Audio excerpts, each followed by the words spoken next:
Welcome, everyone, to another broadcast of The Soul of the Everyman on the ArtistFirst Radio Network. All past shows are podcasts. The broadcasts are now podcasts, I'm trying to say. We welcome your questions and comments. Hit us up at dj@artistfirst.com. Here they are, Michael and Margaret Lyons. And thank you very much, C-Man, and I am Michael Lyons. And I'm Margaret. And we have tonight a special guest, and he'll introduce himself. My name is Ken Lyons. I'm guesting here for my parents, and I hope to have a great discussion about some weird topics. Yeah. That's a great introduction. We never do weird topics. We just do all of our topics weirdly. Weird is a matter of perspective. And what a great segue. Because tonight's show is sort of about perspective. It's not really. Tonight's show, let me get back on track here just a tiny bit. Tonight's show is going to be interesting, I believe, because we're going to talk about who we actually are. And by we, I mean all of us, us 8.5 billion human beings on the planet. Because I think we all have a sort of an idea of who we are. And a lot of times on the Soul of Every Man, we talk about, the ego's need for identity. But I think what we're going to try and explore a little bit here is who we really are. So who are we really? You want me to answer that? Anybody, throwing it out to the forum. Too much. It's a big question. Well, it is a good question. And we do nothing but good questions on the Soul of Every Man. Okay. I have an idea. Okay. So from the basics, we can start from very simple. You could say that a person is just their pattern, what they are throughout their entire life. You could say, look at that and say, oh, well, what if a soul, per se, is just all this person is and how they will respond to things. It's sort of their pattern of their response behavior pattern. Sort of a Miller box type of person. Sorry, Skinner cage type of person. I always get those Miller boxes and Skinner cages. Wait, are you talking about just a pure response, reaction patterns, or are you speaking of a gestalt, a whole being? I'm starting from a baseline of just like reaction patterns as a complete simplest, and then from there I imagine we can build to. Right. That you start as this is the person, and the observations of that person's interaction with their environment begins to define that being. Mm-hmm. I would back up a little bit from that, because I think, if we're looking at ourselves as who and what we really are, the word that we had run into when we were looking at one of the videos from Eckhart Tolle was emanations. And emanation is an interesting word. I mean, what it kind of means is something which comes forth. So he compared it in that particular video to sunlight. Sunlight is an emanation of a star or of the sun. And what he looked at beings, he said, point, just as this was in a different discussion, but said point to where in the being, where in the person is the personality. Find the piece or define the area. Here is the personality, and you point to it. And you really can't. You're already kind of discussing what a person is in a non-physical dimension. Even the thought, find a thought. People say, well, it's a bunch of neurons all firing or a bunch of response patterns. But it really isn't. It's something which maybe uses those things as a physical interface to what we call reality, but yet it is already in another dimension. It's already, we're extra physical beings in a physical manifold or a physical envelope. Well, actually, go ahead. One of you. thoughts in general are not tangible by the five senses. So I believe that's what he was referring to. There is no part in you that you can say, okay, this is my thought. Here, look at it, turn it around. Now let me hand it to you as a physical object. So it's switching your consciousness into a state where you are having thoughts. You're observing thoughts. Or emotions are the same thing, too. You can't just ball up an emotion and hand it over to somebody. Again, non-physical. So I believe that's where he's starting to present that you are more than just your physical being, and you are much more than just what you think. There's an interesting couple of words that each of you used. Margaret, you used emergent. You used gestalt, and Michael, you used what was it? Emission. Emanation. Emissions is good too. I like emissions. Emanations. But emanations are things that I think you have to pass to get your license. Go ahead. Yes. But those two words remind me of there's this concept, I believe it's called, of emergence, emergent properties and such. How many things acting together can result in properties, like, well, there's a better word than things, but new stuff comes out when you have a bunch of individual pieces come together, and you find new things in that are not like able to be attributed to any single piece of it, and that's sort of like almost the following of a natural growth or process where it emerges from the foundational pattern that was set down. Well, or like field interactions. Or the emergent property. They talk about time as being an emergent property of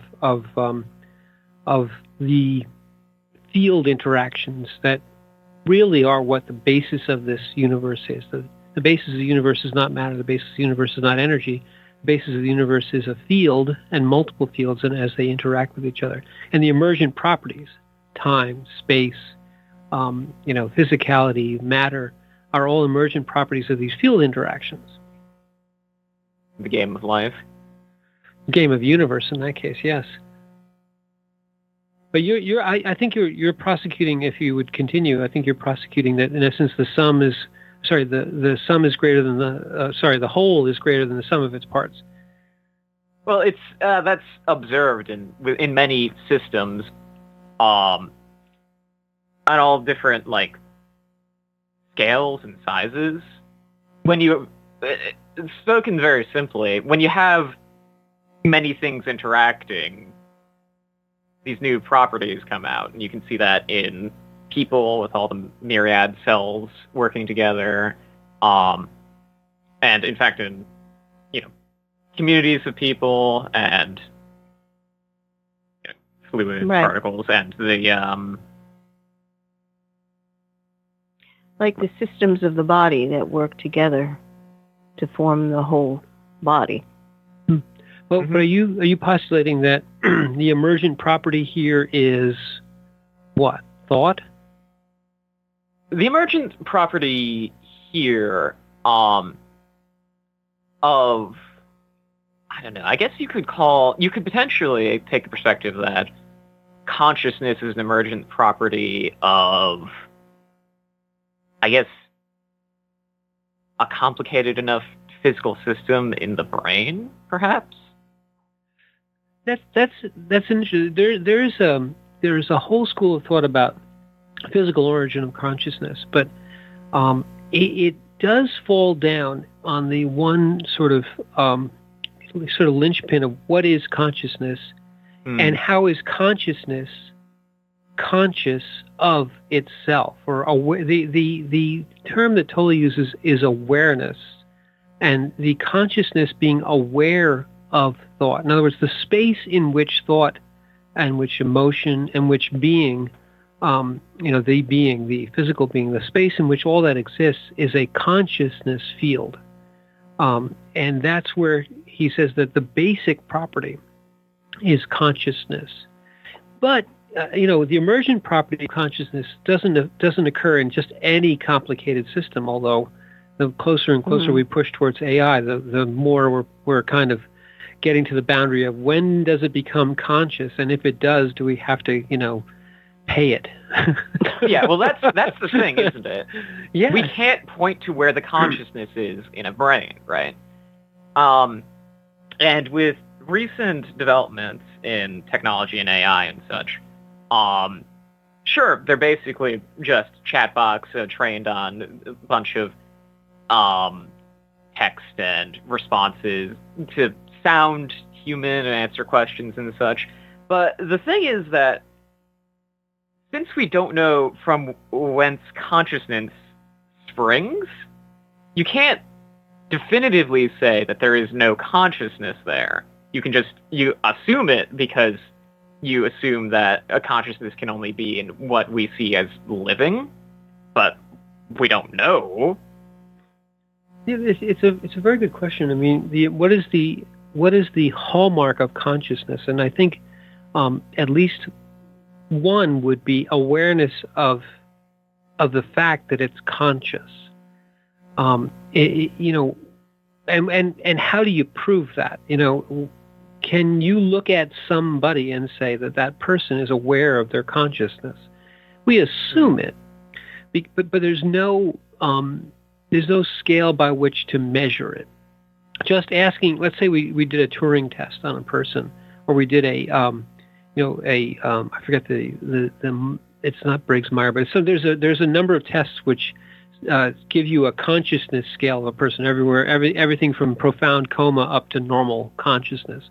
Those tests exist to kind of grade what a person's current impairment level is, but they don't really tell you whether that person knows that they are aware of their own consciousness. It could just be, as you were just saying, mimicked by a chatbot or mimicked by a stimulus, a complicated enough stimulus response system. Yeah, it's the concept of a P zombie, I think, philosophical zombie. Wait. P zombie? Yes, P zombie, philosophical zombie. But wouldn't that be a PH zombie? I mean, I suppose I could go with a zombie. Okay. That's what the cool kids say, and I am well versed in what the cool kids say. Well, you are a cool kid. We're old fogies. We're not even cool. We're somewhat lukewarm at this point. Oh yeah, so deeply cool. Anyway, go ahead. What the cool kids say, P zombie. Well, it's a like a known philosophical concept of the P zombie, or philosophical. I should just say philosophical zombie, where basically from the outside, this person does all the same things you'd expect from a conscious being, but they have no internal perception. And I forget exactly what it was. I think it's like a concept to basically show that there's no measurable way to tell. There's no like measurable outside difference between a philosophical zombie and a person who is conscious. Right. Because the responses seem to be the same? Yes. If you had a non-conscious like body that had all the same responses as a conscious individual, how would you be able to tell the difference between a conscious individual and a philosophical zombie? Right, and you enter into, I hesitate to use the term metaphysics, but you enter into an area where science doesn't help you as much as it used to. The test you just mentioned, there is no test to say whether somebody is conscious or not. In fact, given the current state of our culture, I would say that we could probably go through the whole thing and find most people are not conscious. But in fact, we know that they are, and how do we know? To a degree. Well, I'm talking just in broad. We know that there is a connection, and this is where I want to get back into the extra-physical nature of who we actually are, and the emanations, the emanations of who we actually are. As a consciousness, you can recognize in the other a resonance, a consciousness within the other. And I believe it's undefinable. You can't point to it, as we already have just said, and we can't actually devise a test, a measurement, an oscilloscope, a probe of some kind, and say, yep, this one's conscious, this one's not, because then we could go through all of Congress and throw them all out. But in fact, you have a resonance with a being, and by the way, that same resonance at a different level is with what we would call non-human consciousnesses. There's a consciousness in all animals.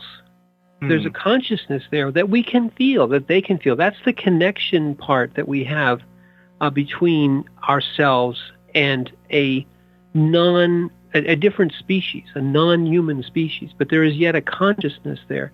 And I would say that the feeling you get from a chatbot, no matter how artfully constructed, you feel a lack of consciousness there, and it's not definable. I'm not sure that it would be something I could defend right down to say yes, I know that this one is, except through an exhaustive test, which is like line them all up and pick the one that's a human being, and maybe you would fail because you would have to at least have that level to the point where they were indistinguishable on every other level, and then try to, in essence, feel whether this was a consciousness or not. But yet, I think you will find that people will claim that the consciousness, awareness of you yourself, is something which you have. You say, I am conscious. I don't know why or how, but I know I am conscious. And then when you find the other in relationship, you find that there's a bond at that consciousness level. You recognize the humanity, or you recognize the life force, let's say, even in another animal. It doesn't have to be a domesticated animal. You feel the life force in a completely undomesticated animal, and you can make the connection there. Well, in the American Indian traditions and a lot of the closer to the earth, Aboriginal, Maori. Yeah, the animals are considered souls, and you can make the connection with these animals. I mean, in American Indian traditions, they talk about having a totem animal, where you're supposed to take on the traits of whatever that animal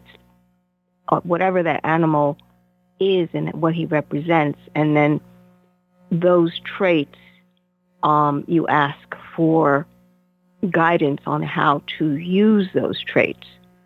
For hunting, let's say, the ability to track your prey, or the sight that a hawk or an eagle might have, if that's part of the totem. But it's understanding at that point that their souls are connected to you because you're part of the life structure here. So you also have the whole idea of incarnating in different forms in the Hindu tradition. Well, reincarnate, that's a whole nother topic, reincarnation. But there's a life force connection there. There is a life force connection, and I personally don't define reincarnation in terms of a series, this life, you live, you die, then you reincarnate in another body, and you die, and then just a series. Consciousness is much broader than that. Yeah. The idea or concept of being able to stretch out and touch this through the souls, different life forms that you are in connection with. This is part of the, again, I say Aboriginal, traditional, in Nepal or the Tibetan way of doing things. The life force is there. And that's one of the reasons why the American Indians, when they're looking at creation, there was a gentleman who used to come into the store who was one of the last of the Lene Lenape of this area. Yeah. And he had a hard time walking around the places where, quote unquote, normal people were, because in his tradition, everything was sacred. All life is sacred. All trees are sacred. And the approach he had to everything was through this purity of heart. There's no other way to describe it. He was so connected that different animals or birds would be coming to speak with him. This was Billy, right? Yes. Yeah. Yes.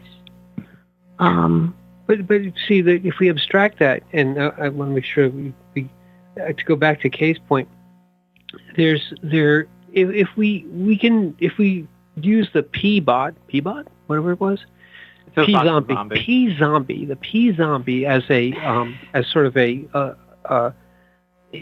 let's say that it does exist. The P-zombie exists.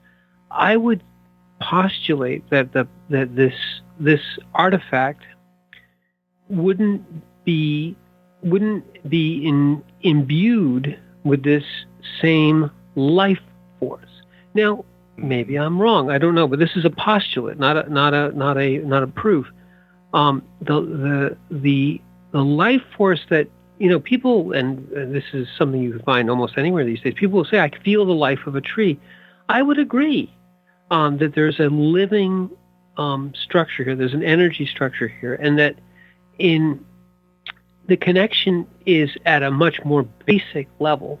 It's at a life force level, defining life versus non-life, and there's some fuzzy edges there, life versus non-life. But if you are in that, if you have that aspect of yourself finely tuned enough or sensitive enough, I believe that you can sense at least the life force, and that then if you come up to a consciousness level, and it's not necessarily human consciousness, you can sense the consciousness.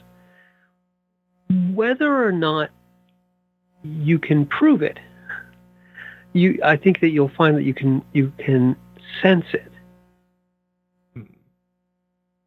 So my perspective on it is that with a philosophical zombie, or really anything that can appear to be conscious from the outside, Mm-hmm. I would argue, since that there's no immeasurable way to tell if something is quote unquote truly conscious on the inside, I would say that the distinction is perhaps not irrelevant, but one that even whether or not someone is conscious on the inside or not, you would still treat them as such. So the distinction itself between a quote-unquote conscious being and an actually conscious being, I would say that since you can't in any way tell the difference between those two, you should default to treating that as treating all as conscious beings, and err on the side of caution, I guess you could say. I agree. And if we pull back just a little bit, to consciousness and pull it back to within yourself, I'll say, I believe I am conscious, and then the totally would have us, and others would have us, expand that, and in essence become aware of the other parts of you in a conscious way. Become aware of your environment in a conscious way. And by that I mean that you say that in the field of consciousness, you expand it so that you take in that let's say the whole universe is really your experience within your consciousness. This whole conversation we're having right now, from my consciousness point of view, is happening somewhere, but I can't point to where. It's not happening, between my eyebrows. It's happening in my consciousness, in my conscious field. But yet we know that it's not a H zombie. It's not all sophistry. It's not just all nihilism where it all ends with me, because there is a other in the presence of my consciousness, and that other is conscious. However, it all happens within you. The whole universe happens within you, within your consciousness, and it's in realizing that you expand it, and you say, well, my thoughts are not me. My emotions are not me. My body is not me. None of this is me. Me is the consciousness within which all of this takes place. And that also envelops or encompasses my whole experiential universe. But yet I know that the universe is also real, but it's not me, but it's also it's there. It does exist in my awareness to the extent that I have my senses to gather it in. Well, what you're saying then is that your consciousness and its experiences are defining your world. My world happens within my consciousness. Yes. Yes. So you're setting up patterns where the interactions are happening in your world. And I'll say this, and you guys can argue with me, but I would say it's not my world. It is the world. It is a reality, but... Well, what I'm referencing is the fact that in this case, you are the center of that world, and you're expanding outward to explore what is out there and having the interactions, and then building patterns of reality for you. Right. I mean, that would go back to, let's say, the Native American again, dreaming of the common dream. Yeah, the dream. Have you ever heard that phrase, Kay? Dream the common dream? I've never heard that phrase specifically, but I've heard of the concept of sort of a mass unconscious. Right. Well, the dreaming of the common dream is each person is in their own dream or in their own world. And this place, this here and now, this world, is the only place where we can dream a common dream. We can't do it outside of that because then we have our own little worlds. But the feeling or the teaching is that we come here in order to experience and share what it is to be able to interact one world to another or one consciousness to another. And that contributes to a larger state, human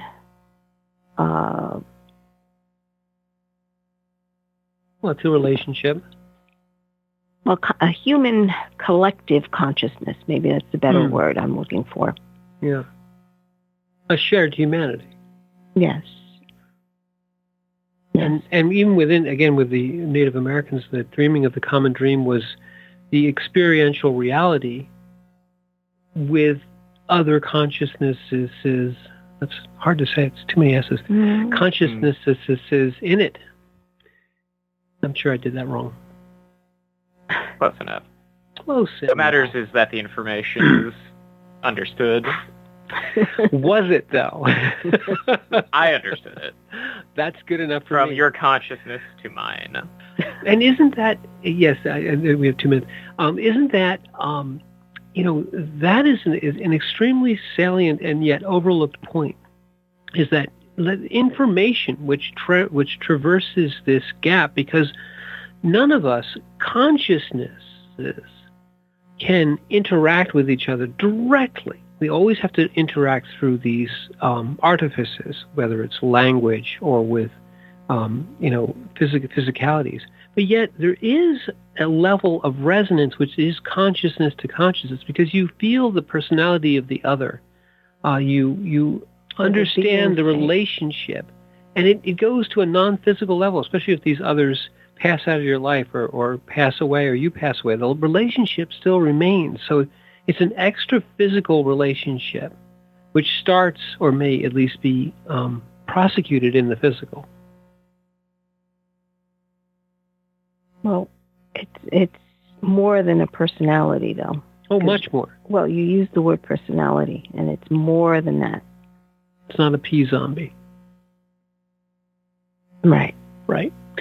And on that note, ladies and gentlemen, let's go back to the studio for a little break, and then we'll come back on the other side, and we will talk more about reality.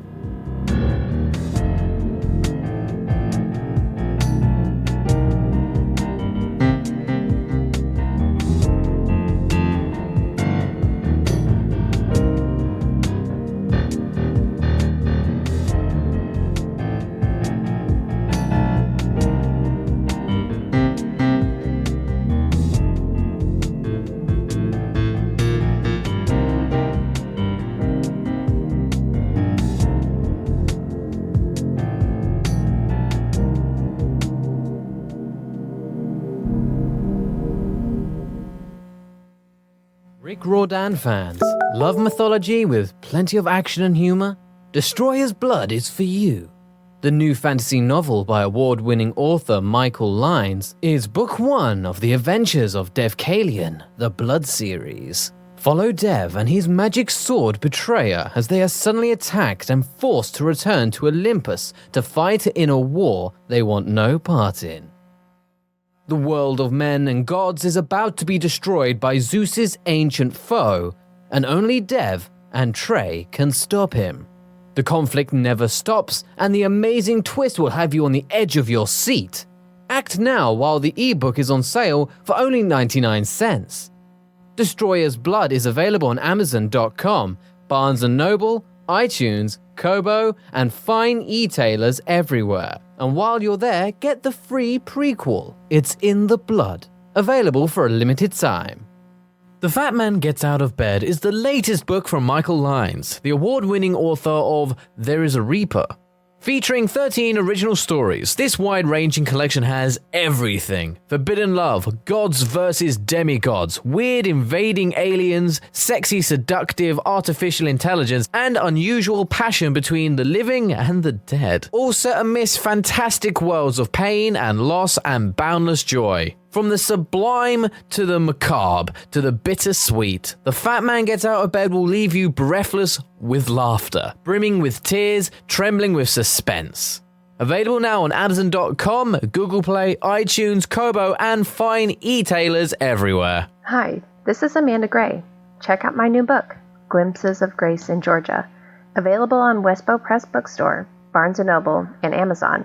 More information can be found at my website, www.glimpsesofgraceingeorgia.com, and you are listening to the ArtistFirst Radio Network.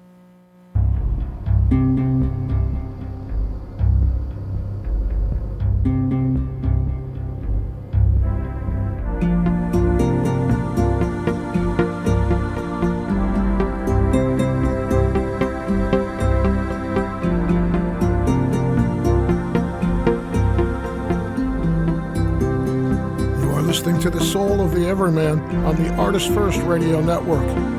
Back to your hosts, Margaret and Michael Lynes. Thank you, Z-Man. Yes, we are back. And we are going to begin this second half by Introducing our quote. Yeah, reading the quote from Eckhart Tolle. God is not a personality outside of you. What God is inextricably part of what you are. God is the dimension of depth within you. Eckhart Tolle. And interestingly enough, when I found this quote, which is, I don't think I said this to you before, as Tolle says, as he continues on, he says, and the problem with the word God is it's been so overused and so overdefined over the centuries is that it's almost lost all meaning. So what he likes to say is source, but they're interchangeable in this aspect. Right. People treat God like a personality, and that word is very aptly, very very specifically chosen, because you can do that. You can externalize God. You can make him or her an anthropomorphic God. It's fine. It's a good place to begin. It's a very good place to begin. But what you need to realize is, as we discussed a little bit in the earlier part of the show, that you are in many ways an aspect or an emanation of source. It's where your life force comes from. It's where your consciousness actually is. It's where, to use the terms come from and go back to. It is here that we can dream the common dream, that we can have experiential growth, that we can interact with other consciousnesses in a limited and yet very important way, to learn things, to do things, to experience things. But as emanations, inextricably we are part of that consciousness, part of that source. And in realizing that, and in expanding yourself to realize that you are an awareness, you are a consciousness that has a body, you are a consciousness that has thoughts, you're a consciousness that has emotions and all the other things. You're a consciousness which is aware of the universe around you in some way. And there are other consciousnesses, which again, very many S's, that you can interact with. This is the beginnings of understanding what you really are, and to some extent, what reality really is, because reality is what happens within your consciousness and no other place, which means it's not the totality of the universe. It is what your consciousness's aspect or appreciation of it is. If we had a sense that went off every time a neutron star exploded, we all know about that. We don't. We do have a sense that feels the warmth of the sun, and so we know about it. But that consciousness awareness has a sensor, but it is not the identity. We are not just that which senses warmth, but it's one of the things we can do, and one of the things we can become aware of, and one of the things we can interact around. One of the many things. Okay. Yeah. My thought on that is, God, I've always felt that, or I've come to the feeling that God is something that should be sought personally. The concept of a God as an outside personality, or a sort of the personification of a God to have like opinions and other things that a person would have. A human, yeah. It's, from my perspective, it stems as sort of a useful artifact of the spreading of religions. Since to sort of, what would be the word? To, I guess I would say, sell a god to a person, you need to be able to, they're going to ask you, well, what is this god? And the easiest way to follow up on that is to explain God as an individual of some kind with some sort of want, something recognizable to a human as perhaps another being. It's a much easier way to conceptualize it, and if you're trying to expand your religion, it's much more useful than saying God is a deeply personal thing that you're going to have to seek out yourself. That's not, you're not going to sell any religions with that. Well, you're right about them selling religions, but you know, the reason that people anthropomorphize source and make it into a person is because, again, in an unconscious way, the ego looks for identity and it looks for reflection. The first relationships you have are relationships of reflection. You look for yourself in others. People look for a superhuman in what they call God, and that's fine. There's nothing. In fact, there's nothing intrinsically wrong with that, and it's really an expression of what we feel within ourselves. We say that we know that this source is something which is incredibly attractive, which is part of us at a as Tolle says, at a dimension of depth that we don't necessarily have a good handle on, especially if we're unconscious. So you externalize it. You make it into an anthropomorphic figure, or you make it into animism, or you make it into all the different. You talked about religions, and there are thousands of them, if not more. All the different modalities, and each one has an aspect of what source is. Very importantly, because they're really expressions of the deep truth, which is that we are emanations of that source. We are like and we are like a sunbeam to the sun. We are God, but we are not. The sunbeam is not the sun, yet it is certainly part of, certainly connected to, certainly an emanation of, and in a very real way, Christ said it. You know, the Son of Man has within him the Father. Well, what he meant is all of us.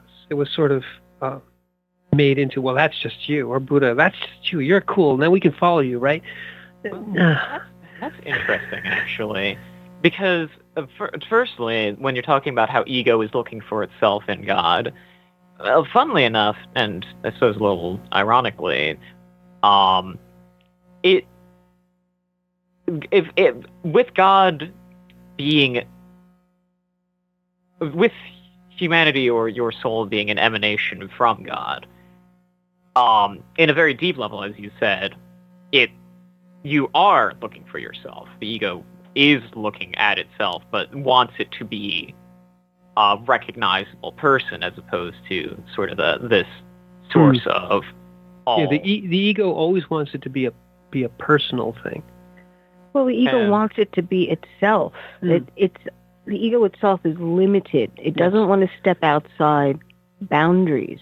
Boundaries scare an ego, or expansion of boundaries. It needs. Let me finish. The expansion of boundaries scare the ego because an ego likes structure, and whenever the structure has holes in it, it becomes fearful. So it's being aware of that aspect of oneself and realizing that, well, no, those holes are just allowing access of something greater to come in and fill and expand even more. It's that letting go of constructs and clinging to them like, no, it can only be this way because that's the only way I've ever experienced it. It's got to be just this way to be true. And that's not how things unfold down here. It's all process. Wouldn't you say, Ma, that the ego is the one that likes the rules, that likes the religions? Yes. It pretty much, when you get into that form of wanting to default always to what they call the law, the way it's supposed to be. This is the stipulations. This is how we run our religion, and it can't be outside of this.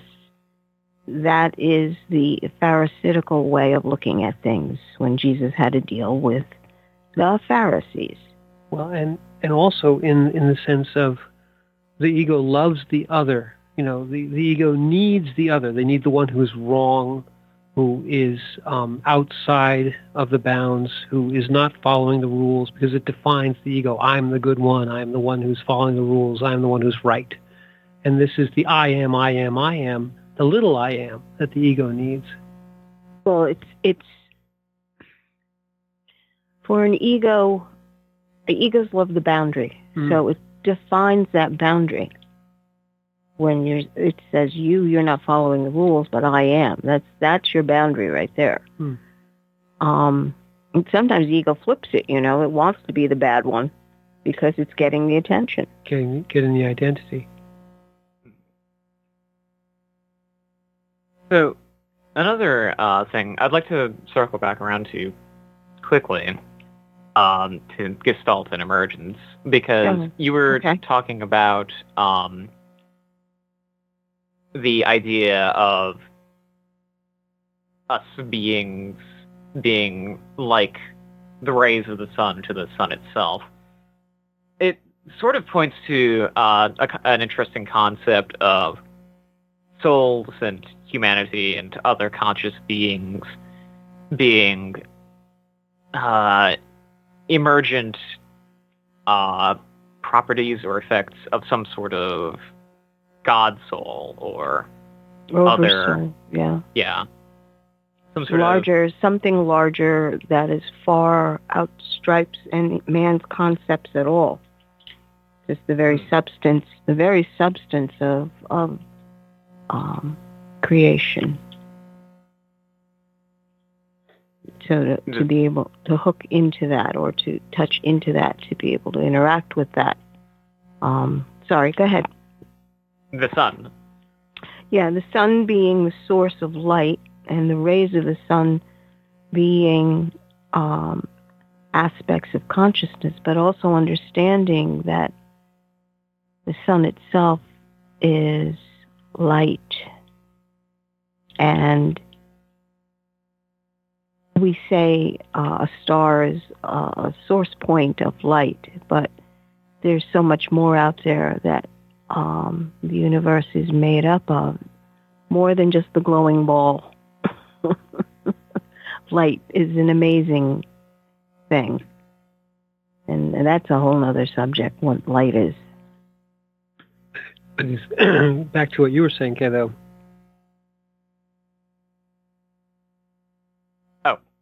I mean, I pretty much made my points. Just the observation of I see. the idea of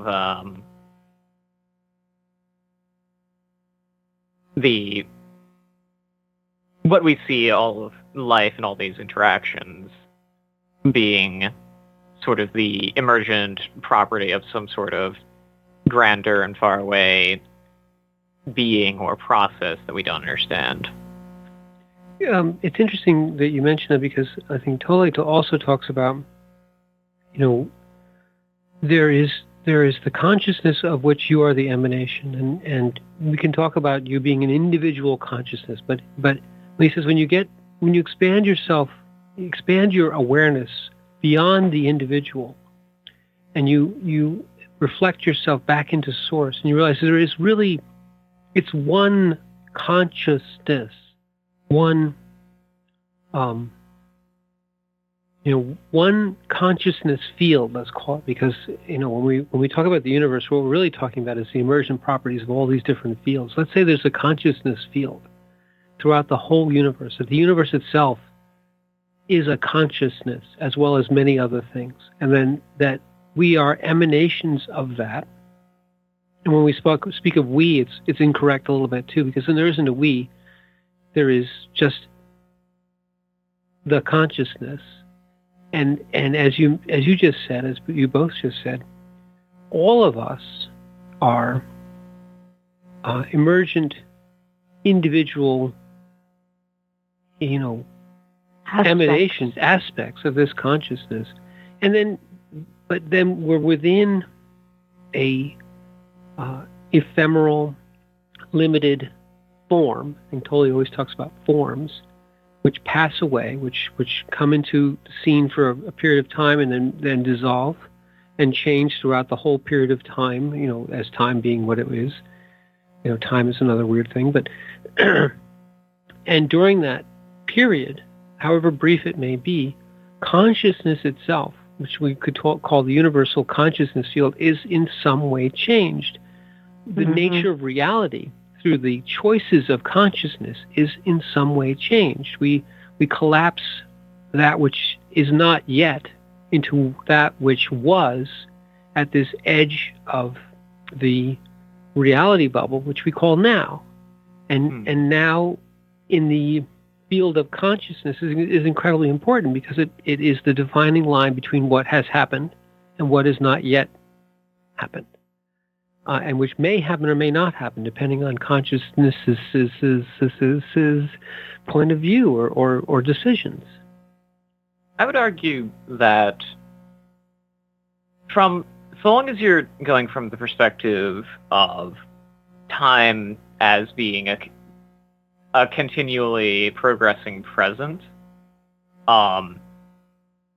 looking at consciousnesses that arise and seem to then disappear with, bodies rotting away. I would argue that in many senses, though the consciousness may be gone, they're still there. The effects of those people or those consciousnesses on this shared dream or shared collective experience. Right. Yeah. Those echoes, sort of like the drips and ripples on a pond, even if you can no longer see those waves from that ripple, they're still there, echoing unto eternity. Absolutely. And so it's not truly ephemeral. The effects of those things are still there. Right. I like that a lot, yeah.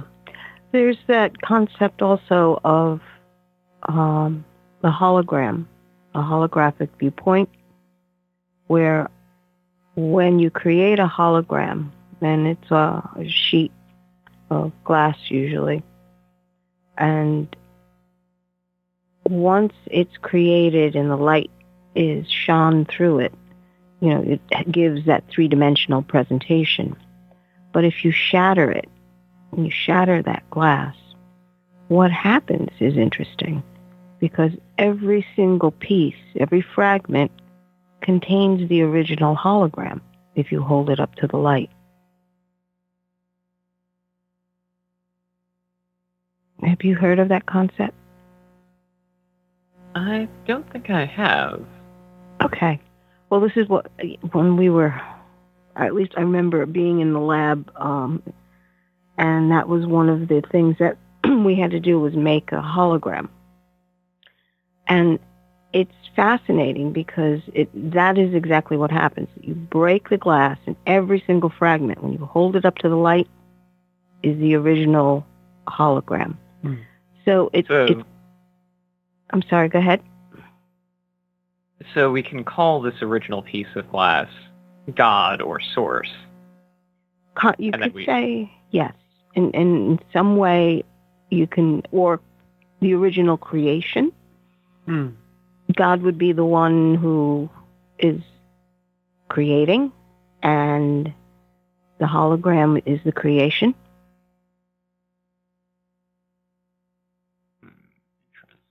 Interesting, right? I want to go back to Tolle's quote, guys, just for a moment. Sure.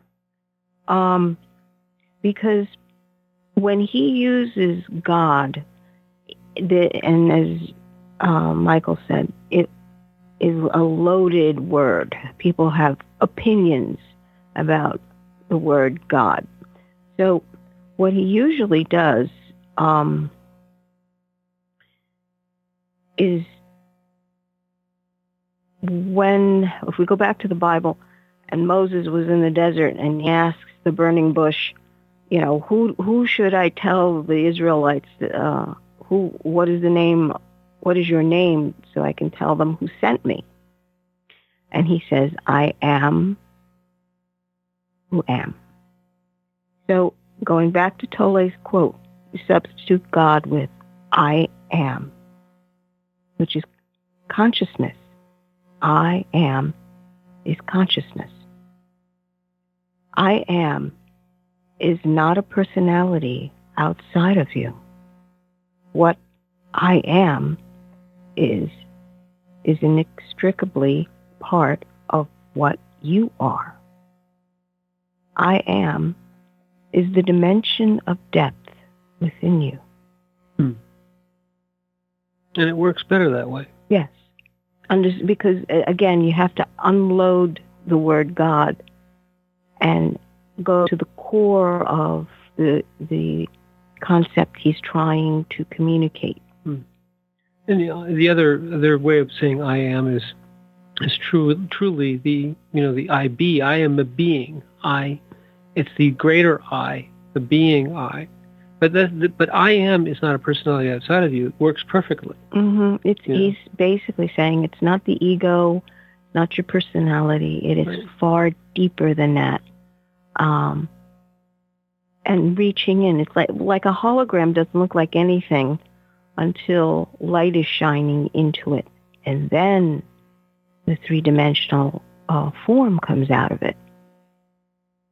So it's allowing that light to penetrate within you in order to find that part of creation that you are within.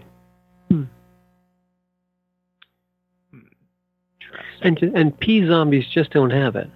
No, well, pea zombies do not. They are the glass, and if anything, what they would be is etchings outside trying to approximate what it means to be a three-dimensional emanation. Although, I have a question about that, or I suppose observation question, something. When you take the hologram, Mm-hmm. when you take the concept of I am and look at it this way, when the hologram and when the person, the consciousness, first begins in the perspective of time, do they grow throughout the progression of time? Do they accrue experience and memory and become something greater? Or are they simply discovering what they always were? I would say both. I'd say both, too. Because each aspect of that consciousness now understands what it means to be fragmented and then interacting with that wider experience. Well, and I would say that as you experience things, interesting thing, just briefly, because we're really at the end here, but interesting thing is when you throw something into a black hole, what happens is it maps itself up on the surface, the event horizon, and then you can always recover that information. This is sort of the same thing. Experiences are stuff you throw onto your black hole, and it maps onto your surface, and it changes you. But I don't want to cut off everybody. But we are at just about the end here. Yeah. So last thoughts, and we got to go. Okay. Yeah. So let's. We might have to continue this discussion at another point. Yes, part two. Yeah. But go ahead. Last thought. Go ahead. One last thought. Then what we can sort of say here is not just the whole is greater than the sum of its parts through emergence, but that if these shards are all gaining experiences through their lives as well as discovering themselves, once they're all brought back together, then the sum of the parts of the broken whole is greater than the unbroken whole. Right. I like it. Yeah. And with that, let's say this. I'm Michael Lyons. And I'm Margaret. And I am Caitlin. And thank you for listening.